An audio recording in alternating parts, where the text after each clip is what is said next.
अस्सलाम वालेकुम, my name is Mohammad Aseeb, you are watching Mentor 21। तो क्या हालचाल है दोस्तों। लाहौर में बदस्तूर अभी तक शदीद ठंड जो है वो बरकरार है। मेरे पीछे आप देख भी सकते हैं और मेरी तबीयत पिछले 2 दिनों में काफ़ी डाउन थी। अब थोड़ी सी बेहतर हुई है तो मैंने सोचा क्यों ना आपके लिए एक वीडियो बना दी जाए और अभी से दोबारा इस वीडियो के बनाने का और अपलोड करने का सिलसिला जो है वो स्टार्ट किया जाए। तो आज की जो टॉपिक है और आज की जो बातचीत है वो हम करेंगे सिचुएशनल रिएक्शन टेस्ट के ऊपर। आईएसएसबी में हमें सिचुएशंस दी जाती हैं, उनका रिस्पॉन्ड हमसे निकलवाया जाता है। हम उसको किस तरह से रिस्पॉन्ड करते हैं वो हमारे साइकोलॉजिकल थिंकिंग को रिफ्लेक्ट कर रहा होता है। तो दो इंपॉर्टेंट सिचुएशन मैं आपके साथ शेयर करूंगा इस वीडियो के अंदर। वीडियो का एंड तक ज़रूर देखना और उन दोनों की दोनों सिचुएशंस का रिज़ल्ट भी मैं आपके साथ शेयर करूंगा। मेरे पर्सनल ओपिनियन क्या है वो भी शेयर करूंगा। कुछ यूट्यूबर्स होते हैं जो सिर्फ़ और सिर्फ क्वेश्चन दे के चले जाते हैं, लेकिन वो अपनी राय का इजहार नहीं करते। मैं समझता हूँ कि उनको भी अपनी राय का इज़हार करना चाहिए ताकि जो उनको देखने वाले हैं, जो उनको फॉलो करने वाले हैं, उनके ज़हन में आए कि इसकी पॉसिबल इस तरह से भी हो सकता है, इस तरह से भी इसका पॉसिबल आंसर हो सकता है। सिर्फ़ सवाल पैदा करना ही काफ़ी नहीं होता, बल्कि अपना पॉसिबल जवाब देना भी उतना ही ज़रूरी होता है।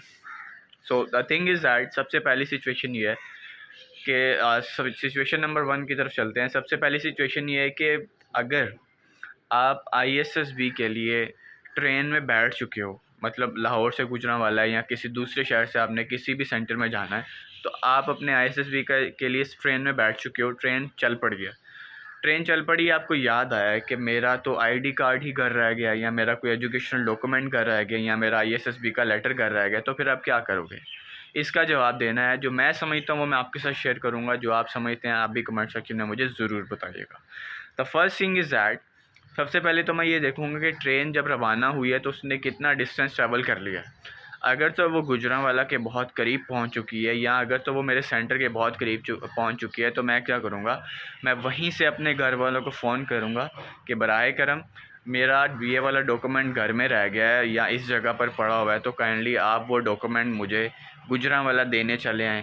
क्योंकि कोई कुरियर सर्विस तो इतनी जल्दी नहीं प्रोवाइड करेगी। वो सिर्फ़ और सिर्फ आपके पेरेंट्स ही हो सकते हैं, या आपके दोस्त हो सकते हैं, आपका फैमिली मेम्बर हो सकता है, जो आपको एट द टाइम 1 से 2 घंटों के अंदर आपको पहुंचा सकता है। अगर ट्रेन जो है वो गुजरांवाला नहीं पहुंची, या लाहौर सिटी के अंदर ही है, या उसने सिर्फ 1 से 2 मिनट का सफ़र तय किया था, तो मैं करीब आने वाले स्टेशन के ऊपर रुकूंगा और मैं दोबारा घर जाऊंगा अपने, और वहाँ पे जाके मैं अपने सारे डॉक्यूमेंट्स कंप्लीट करूँगा। और फिर मैं एमरजेंसी की बेस के ऊपर, यानी कि अपनी पर्सनल ड्राइव करते करते अपने गुजरांवाला सेंटर पे पहुँचूँगा। पर्सनल ड्राइव में ये होता है कि टाइम बहुत ज़्यादा सेव हो जाता है। आप अपनी मतलब एक रिक्वायर्ड स्पीड के अंदर और रिक्वायर्ड टाइम के अंदर आप पहुंच सकते हो, जब आपकी पर्सनल कन्वेंस होती है। लेकिन जब आप लोकल मूव कर रहे होते हो तो आपको फिर टाइम को फॉलो करना पड़ता है। गाड़ी ने जितना टाइम लेना उतना टाइम सभी कैंडिडेट्स या सभी लोग जो ट्रैवल कर रहे होते हैं उनका लगता है। तो पर्सनल कन्वेंस में ये होता है कि आप जल्दी भी सफ़र कर सकते हो। अगर 2 घंटे का सफ़र है तो आप 1.5 घंटे में भी कर सकते हो। तो ये मेरे नज़दीक ये आंसर हो सकता है कि अगर इस तरह से है तो दैट्स ऑल। दूसरी सिचुएशन ये है कि मान लीजिए कि आप आईएसएसबी के सेंटर में दाखिल हो चुके हैं, या आपको आईएसएसबी की गाड़ी लेने आ चुकी है। आपको जहन में आता है कि मेरे पास आईएसएसबी का कॉल लेटर ही नहीं है, तो आप क्या करेंगे? इसका जवाब भी पिछले वाले सवाल के जवाब के साथ लिंक कर रहा है। देखिए, मैंने पहले सवाल को इतनी डिटेल के साथ आपको बता दिया कि इससे मिलते जुलते जितने भी क्वेश्चन होंगे वो आप बड़ी आसानी से जो है उसका जवाब दे पाएंगे। सवाल दोबारा गौर से सुनिए, सवाल क्या है। सवाल ये है कि अगर आप आईएसएसबी के सेंटर में दाखिल होने लगे और आपको नज़र आया कि भाई आईएसएसबी का कॉल लेटर ही मेरा घर रह गया, तो फिर आप क्या करोगे?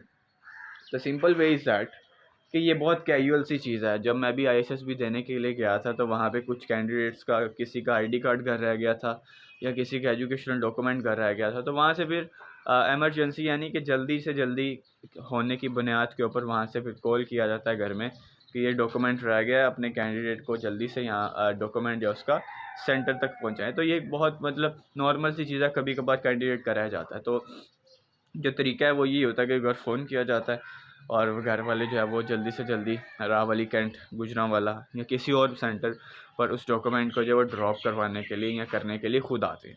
तो ये सिंपल सा तरीका है। तो आप भी इसका सिंपल सा जवाब दीजिए कि सर चूँकि अब मैं गुजरांवाला के दूध में दाखिल हो चुका हूँ, मेरा घर जो है वो मेरे से 30-40 या 50-60 किलोमीटर दूर है, या इससे भी ज़्यादा दूर है।